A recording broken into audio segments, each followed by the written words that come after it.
Olá pessoal, estamos aqui com Sofia Esteves, realizando a pesquisa, né, um complemento da pesquisa que nós estamos realizando com relação à liderança contemporânea dentro do curso da FIA. Estamos representando aqui eu e o Marcos, do grupo de pesquisa, e a gente vai aproveitar aqui e fazer algumas perguntas para a Sofia. Sofia, primeiramente, queria que você pudesse apresentar para nós, né, porque a gente sabe toda a sua trajetória, mas para complementar isso para o nosso grupo lá de pesquisa. Tá bom. Oi para todo mundo, prazer estar aqui. Obrigada, Alexandre, obrigada, Marcos, por essa oportunidade, mesmo por vídeo, estar interagindo com vocês. Eu sou uma fã da FIA, sou professora do MBA de RH na casa, sou psicóloga de formação, tenho 52 anos de idade. Trabalho na área de recursos humanos há 28, sendo que há 26 anos com o meu próprio negócio. Então, de 52 anos de idade, exatamente 50% desse tempo, ou eu era criança, eu estava no início da minha carreira, e metade da minha vida passando como empreendedora, liderando aqui uma equipe que hoje tem 204 profissionais, escritórios na Argentina, no México, no Brasil, com parceiros em vários lugares da América Latina, trabalhando com recrutamento, seleção e desenvolvimento de jovens universitários até presidentes. Tudo que é recrutamento, seleção e desenvolvimento de pessoas, eu sou apaixonada por pessoas. Sofia, não precisamos dizer o quão grato nós somos por essa oportunidade. Uma honra. Agora a gente vai começar a sessão das perguntas. A primeira que a gente vai tratar, o primeiro trecho, a gente vai falar a sua frase, de tudo que a gente é um pouco de todo mundo. A gente retirou essa frase do seu vídeo que foi postado lá no Endeavor, intitulado The One. E a gente vê que é muito rica essa frase, né? Porque a gente começa a refletir exatamente sobre como nós somos construídos com as relações humanas e quão rico né? Como a gente aproveita essas situações, como nós podemos aproveitá-las. Mas antes disso, eu tenho uma pergunta. Como é que a gente pode se manter fiel a esse valor, a essa frase mesmo, a sua essência, num mundo tão competitivo, sem a gente se omitir, sem a gente se esconder, sem a gente se proteger? Porque no mundo profissional a gente fica, às vezes, receoso de oferecer alguma coisa para crescimento de um possível candidato a concorrente. Como é que a gente pode se manter fiel? Esse é o maior pecado que as pessoas cometem, Alexandre. Eu acho que, para mim, a base de tudo, e não é agora, como empresária, desde quando eu comecei a trabalhar com 16 anos de idade, num consultório como recepcionista, eu sempre tive muito claro para mim, primeiro, que qualquer coisa que eu fizesse na minha vida, seja no trabalho ou na minha vida pessoal, eu sempre ia fazer com qualidade, eu sempre ia fazer da melhor forma. Pode sair errado, mas eu vou ter tentado dar o meu melhor. Eu acho que isso é fundamental. E clareza de quais são os teus valores e os teus princípios. Então, eu vivi por várias vezes ao longo desses 28 anos de carreira, como em RH e como psicóloga, várias situações que, seja por pressões financeiras, seja por pressões de pessoas com mais poder, às vezes vinham me acuar para que fizesse coisas que eu não concordava. E eu sempre me preocupei como é que eu ia para o travesseiro de noite. E eu nunca levei essas pressões comigo. Sempre então, consciência. Assim, eu já deixei de ganhar muito dinheiro, eu já deixei de atender grandes corporações por não partilhar dos mesmos valores do que eles gostariam por projeto. Eu prefiro não fazer. Uma vez com uma grande empresa, eu falei, eu prefiro ser faxineira de shopping center do que passar por cima dos meus valores, daquilo que eu acho que é íntegro e que é ético. Então, se você tem clareza do que te move, não é difícil dizer não. Eu acho que quando você titubeia é porque você não tem solidez do que de verdade são valores para você. E convivendo no mundo corporativo, e você tem razão, às vezes o mundo corporativo tem pressões e tem questões, e também às vezes é fácil dizer, é fácil falar isso sendo presidente de empresa, assim, a gente pratica isso aqui com todos os colaboradores, todo mundo pode dizer não, todo mundo vem dar a sua opinião sobre o trabalho. Se alguém da minha equipe está vivendo alguma pressão por causa dos clientes, a gente se envolve junto e resolve junto. E de novo, é melhor não fazer e dormir com a consciência tranquila do que saber que você pode prejudicar alguém e fazer mal a alguém. Eu acho que é um peso muito caro para levar. Sensacional, uma grande lição. Sim, sim. Muito bom. Agora outra pergunta. Já com perspectivas com relação à liderança, como é que um líder ele pode aguçar esta habilidade de pensar características, lições, conselhos que podem fazê-lo crescer, até mesmo do que fazer e do que não fazer? Para si próprio ou na sua equipe, você dizer, para ele próprio? Para ele próprio como líder, no papel de líder. A primeira coisa que eu acho passa por uma coisinha simples, mas difícil de fazer, que é o autoconhecimento.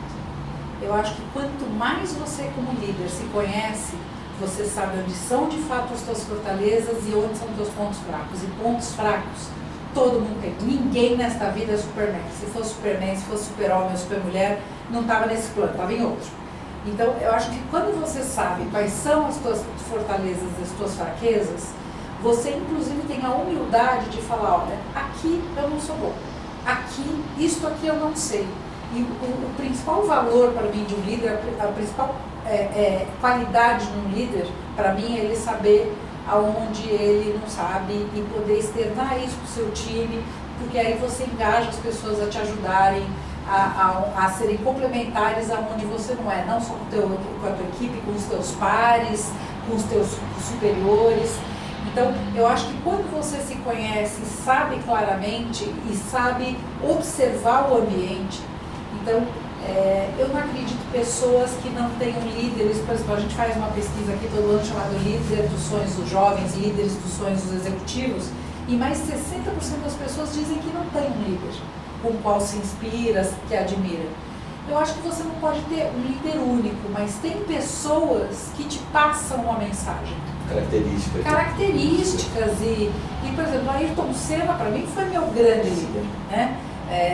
Estamos aqui no mês de aniversário de morte dele, mas assim, a determinação que esse homem tinha, a fé que esse homem tinha, a clareza do que ele queria e como ele se posicionava frente às coisas, perfeito ele também não era. Mas ele tinha essa clareza, essa determinação, essa garra de lutar por aquilo que quer, sempre foi uma coisa que eu admirei muito. O preocupado com o outro, ele sempre estava preocupado. Você não vê uma pessoa da equipe dele de trabalho, da Fórmula 1, que tenha coisas para falar dele como um líder do trabalho e tudo mais. Eu acho que isso são coisas, quando você tem a capacidade de observar e poder olhar no outro e dizer, isto aqui eu gosto, isto aqui eu não gosto, isto aqui tem a ver com os meus princípios, isso aqui não tem, e poder aproveitar o melhor de cada um que passou na tua vida, né? Eu aprendi muitas coisas com chefes que eu não praticavam as mesmas coisas que os mesmos valores que eu tinha, mas eles me ensinaram. São grandes oportunidades. São grandes oportunidades de você aprender até com o erro, até com aquilo que você não pensa igual. Para você também poder, de novo, se conhecer e saber o que é valor para você. Treinar essa habilidade institucional é uma arte. Perfeito, Sofia. Você sabe que você, agora sim, nossa terceira pergunta desse bloco, com relação a gente debateu muito exatamente essa frase dentro do grupo e tentamos elencar alguns valores específicos que se relacionam muito com essa frase. A gente citou humildade, saber ouvir e também a responsabilidade. E eu queria que você, assim, a gente, dentre vários outros valores que são ligados à liderança, a gente citou esses três. Eu queria saber, dentre esses, que é humildade, saber ouvir e responsabilidade, como que você vê, como é que se encaixa exatamente em cima dessa frase, de tudo que a gente é um pouco de todo mundo? A humildade, primeiro, de reconhecer isso, né? O próprio fato de você saber que você se molda, que você se desenvolve com a ajuda do outro, né? Porque sempre, graças a Deus, eu fui abençoada de ter pessoas, desde muito pequenininha, não só meu pai e minha mãe, mas pessoas que foram me ajudando nessa trajetória de vida, que fizeram com que eu me tornasse quem eu sou hoje. Então, o reconhecimento disso, eu acho que é muito importante. A responsabilidade, eu acho que a vida te ensina, e eu devo isso muito aos meus pais, porque sempre fizeram com que eu me responsabilizasse pelos meus atos, pelas minhas atitudes. Tem a célebre frase da minha mãe também, eu faço por merecer, que puxou essa responsabilidade muito grande. O terceiro é a humildade e responsabilidade. Humildade e responsabilidade, saber ouvir. Saber ouvir. Muito ligada à humildade, né?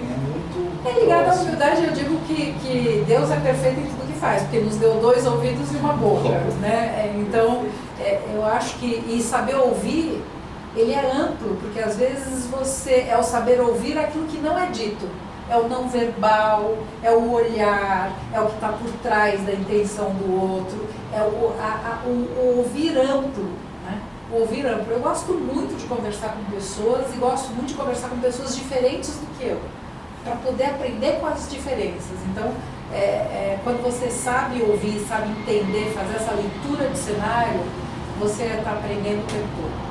Agora, falando das características das coisas da liderança e do tudo que a gente é um pouco de todo mundo, eu acho que tem uma coisa que permeia a minha vida inteira, que é a paixão.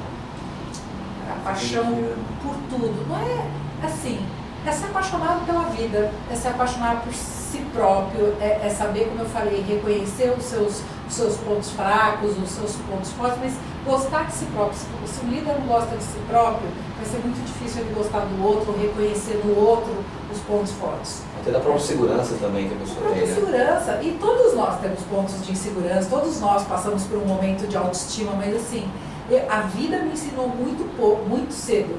Se eu não acreditasse em mim mesma, eu não ia conseguir acreditar e confiar no outro, para o outro poder me ajudar. Então,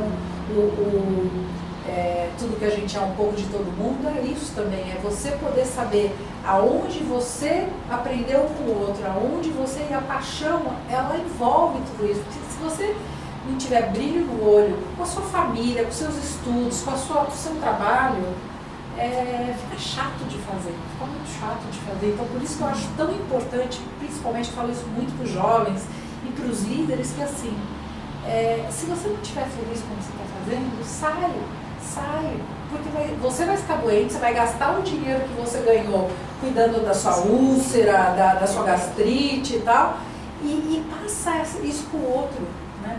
Quando você, mesmo na diversidade, você consegue entender o que aquilo vai te trazer de aprendizado, fica mais leve para você passar. Sim.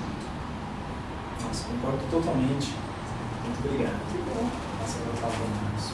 Bom, voltando um pouquinho na questão da frase que você mostrou lá no vídeo Day 1, é fácil por merecer. E você utiliza essa frase que veio dos seus pais, né? Então eu só queria que você falasse um pouquinho o que afeta o desenvolvimento de um líder em relação a essa frase e em relação ao que você aprendeu com seus pais. Olha, para mim, um líder, primeiro, ele tem que saber que a vitória do time é a vitória de todos, não é só dele. A derrota de um time não é do time, é principalmente dele. Né? Então, sentar na cadeira de líder não é uma coisa fácil. Não é uma coisa fácil. É bonito, tem o reconhecimento das pessoas, mas ele vai te ter uma exigência, vai buscar de você estar o tempo. Um bom líder tem que estar o tempo inteiro atento às pessoas, né? E o faça por merecer é uma coisa que vem desde muito pequena. Eu acho que vocês devem ter visto no Day 1, minha mãe é calabresa, meu pai é português, imigrantes que vieram para o Brasil sem nada, que se mataram de trabalhar para educar os 3 filhos. A educação sempre foi um valor muito grande dos dois, embora nenhum dos dois tinha mais do que nível fundamental, básico, né? Não puderam estudar, eles viveram na época da Segunda Grande Guerra Mundial na Europa, mas eles sempre valorizaram muito estudo e sempre fizeram as pequenas coisas que vocês possam imaginar, que hoje posso parecer uma bobagem. Eu tinha que, se eu queria ir numa festinha de aniversário de uma amiga no sábado, eu tinha que passar a semana inteira me superando para eles poderem permitir que eu fosse. Se eu quisesse ganhar um sapatinho, eu me lembro uma história de um tênis. Eu tinha um sonho quando era criança ter um tênis Adidas Roma, né? Eu acho que a maior parte de vocês não sabe nem que era um tênis que tinha 3 listinhas azul. E assim, nossa, aquilo pra mim era o máximo, né? E a minha mãe estava próximo ao meu aniversário, minha mãe comprou o tênis, me mostrou no armário e disse, ó, tá aqui. Agora, se você não mereceu, você não vai ganhar. Então, o tempo inteiro eu tinha que correr atrás. E às vezes eu ficava muito brava, porque, puxa, era cansativo. O tempo inteiro eu tinha que me superar, o tempo inteiro eu ficava, mas quando eu olho para trás, eu vejo o benefício que aquilo foi para mim, né? Quer dizer, hoje a energia, mesmo aos 52 anos, a energia que eu tenho para correr atrás das coisas, a resiliência, porque às vezes eu não fazia por merecer e não ganhava, eu ficava de castigo, e tinha psicologia aplicada, onde caísse na cara, no bumbum, onde fosse. Então, eu acho que essa resiliência, essa frase me trouxe isso, me trouxe as vitórias, colher as vitórias quando eu fazia por merecer, e as derrotas, a resiliência quando eu não fazia por merecer. Então, isso para um líder, eu acho que é fundamental. É poder saber que tem um monte de gente olhando para você e esperando, primeiro, que você pratique aquilo que você fala. Porque é muito fácil ser um líder, falar para o outro fazer e não praticar.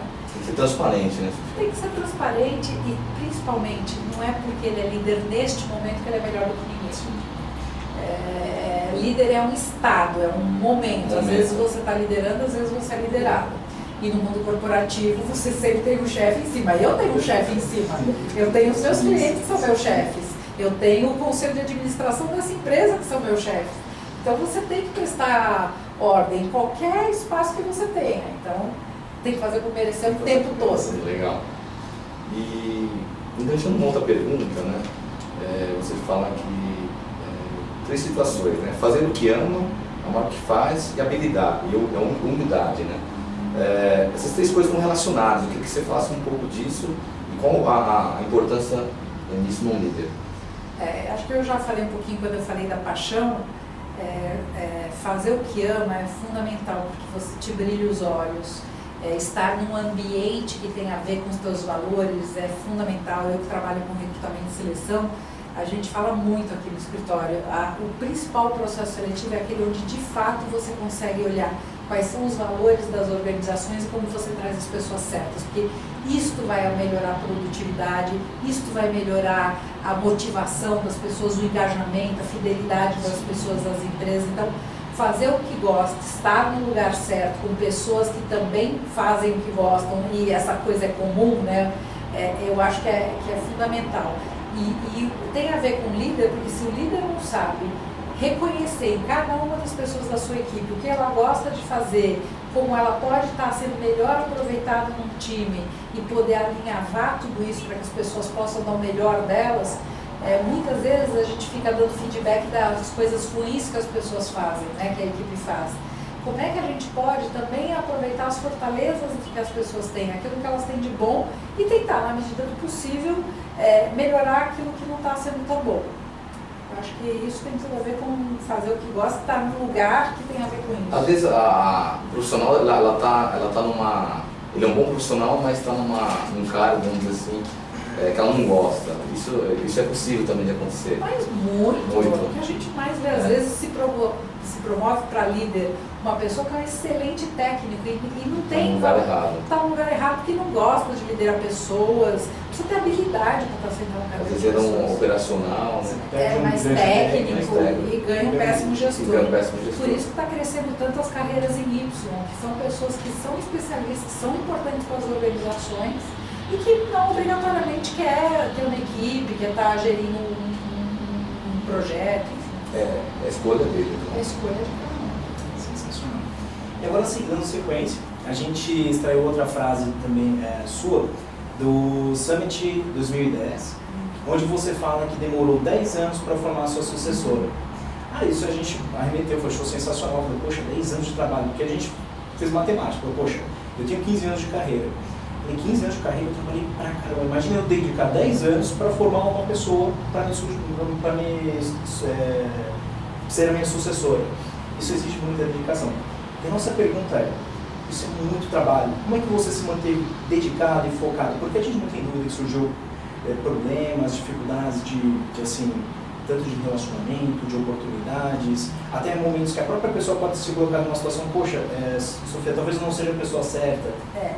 Acho que é importante eu comentar, porque essa história, exatamente como é, não é que eu demorei 10 anos para formar minha sucessora, eu em 10 anos, uma pessoa que tinha começado aqui como estagiária, com 19 anos de idade, aos 29 ela estava pronta para sentar no meu lugar. Então ela começou como estagiária e contando, eu acho que é muito emblemático contar um pouco sobre ela e como é que eu fui percebendo essa pessoa ao longo do tempo. Ela como estagiária, tinha lá as atividades dela para desenvolver. Um dia eu estava na minha mesa fazendo uma apresentação PowerPoint sobre um tema, ela chegou para me fazer uma pergunta e falou, o que você está fazendo? Eu contei, ela falou, nossa, que tema interessante.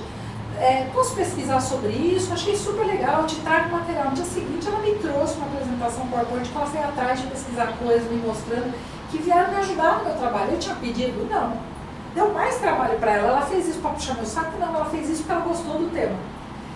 Depois um dia ela me viu comentando no corredor com uma das sócias, falei, puxa, a gente tem alguma questão de custo numa área específica e ia entender, e eu sou psicóloga, não entendo disso, mas eu preciso entender sobre custo e tal.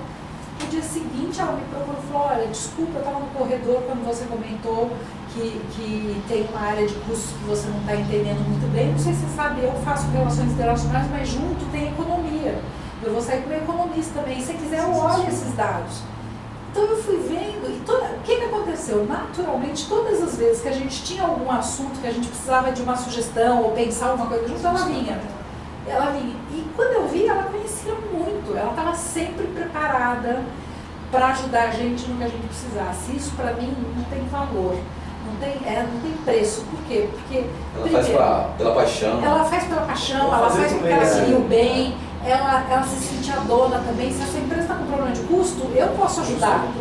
Eu estou com problema. Junto, como é que a gente pode resolver isso? Puxa, em momentos difíceis daqui ou econômicos, ela sempre estava do lado tentando ajudar. Então, foi uma pessoa que eu percebi nela valores muito parecidos com todos nós e ela fez uma carreira muito grande, tanto que todas as sócias, naturalmente, ela de todas as sócias é a mais jovem, mas é que tem todas as sócias reconhecem nela a paixão, a habilidade de estar, essa empresa precisa de um porta-voz para o mercado.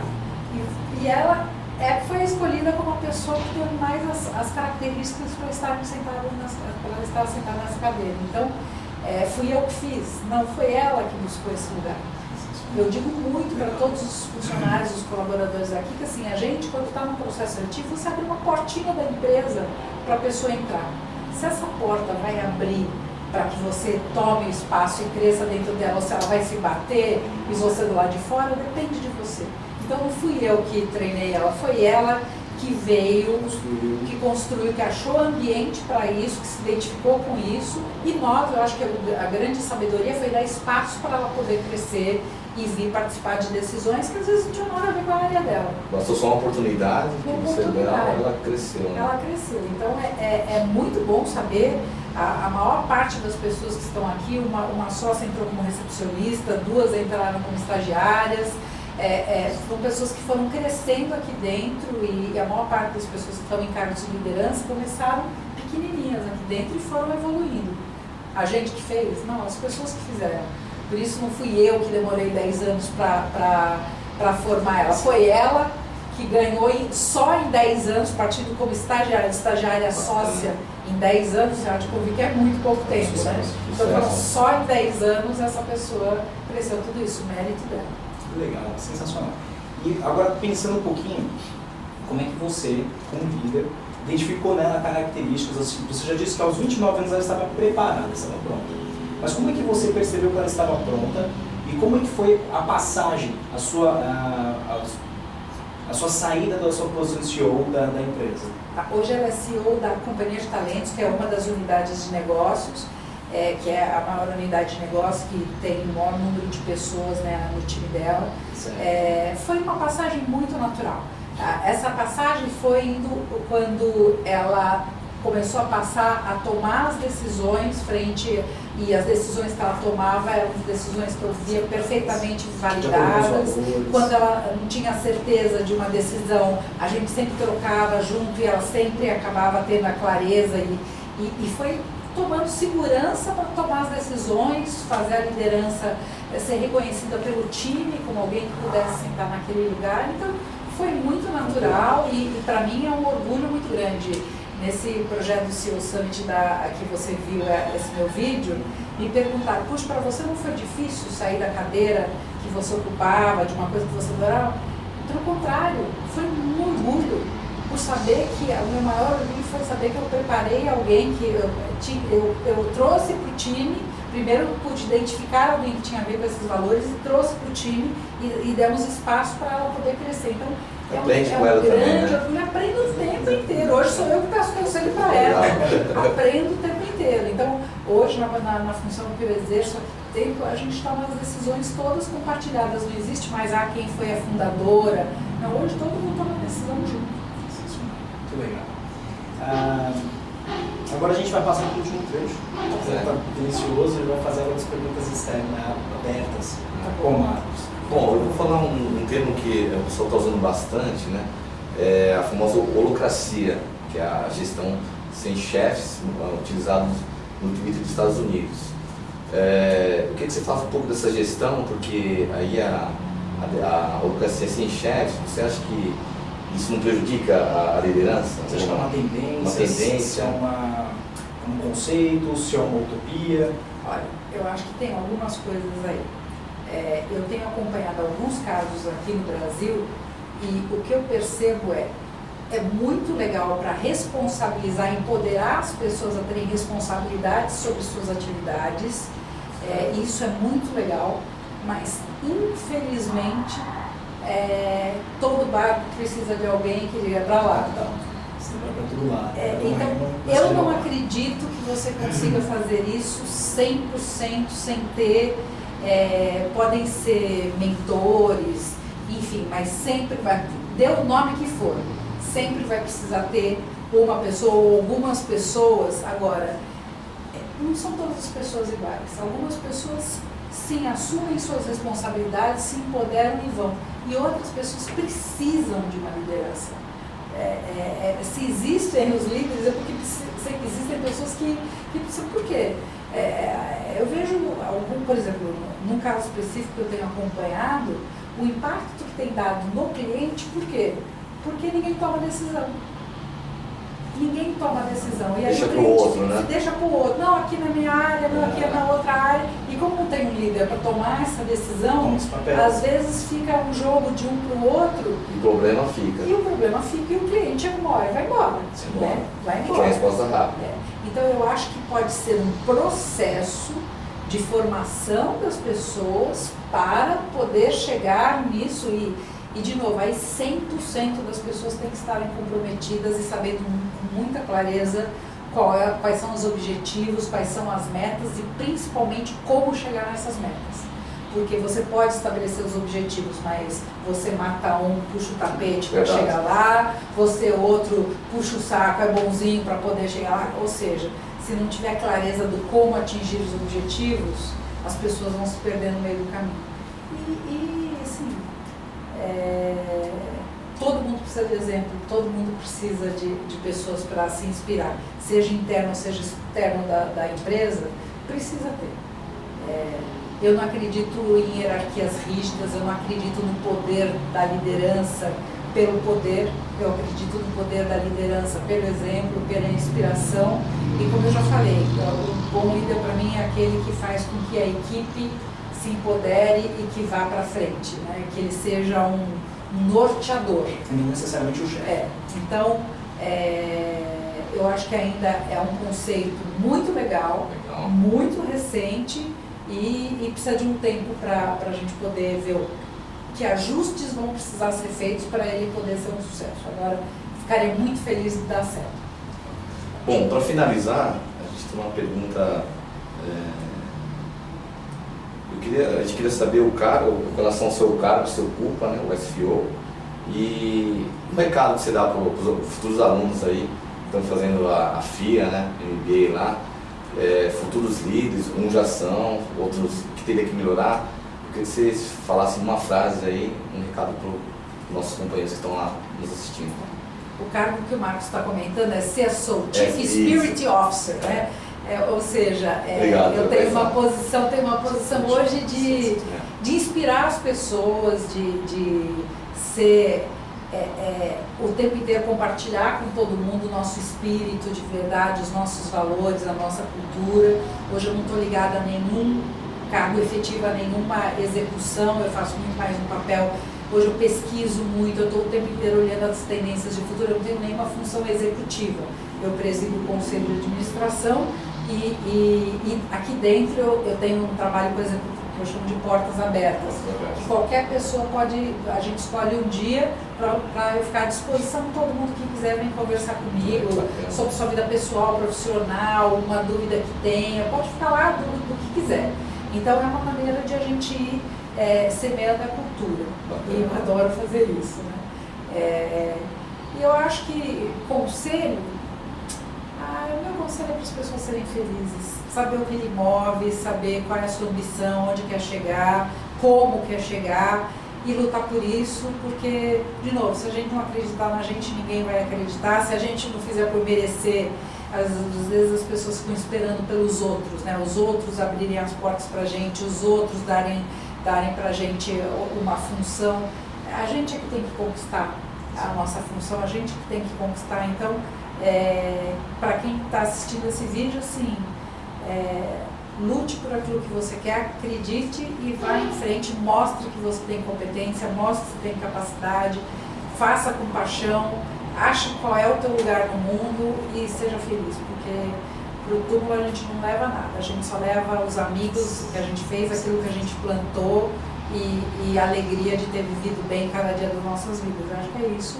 Desejo a todo mundo, a vocês dois, parabéns pelo trabalho. O professor Alexandre, parabéns aí por estar desenvolvendo esse projeto tão bonito com os alunos.